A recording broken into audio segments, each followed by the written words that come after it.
seorang ayah bagi anak-anak saya. Jadi, bagaimana kebalikannya peristiwa ini? Pak Ferdi Sambo jadi saya jadi Pak Ferdi Sambo.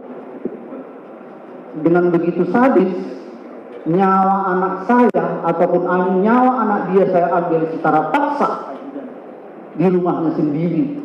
Bagaimana perasaan dia? Begitu juga kepada Ibu Putri. Ibu Putri setahu saya seorang perempuan yang kami dengar selama ini baik-baik saja di rumahnya anak saya tinggal. Seorang perempuan itu adalah berhati nurani yang sangat halus. Begitu di rumahnya kejadian sadis begitu, di mana lalu keibuannya? Seandainya anak mereka dibikin begini, bagaimana perasaannya? Itu saja. Itu saja. Ibu, ada yang mau disampaikan?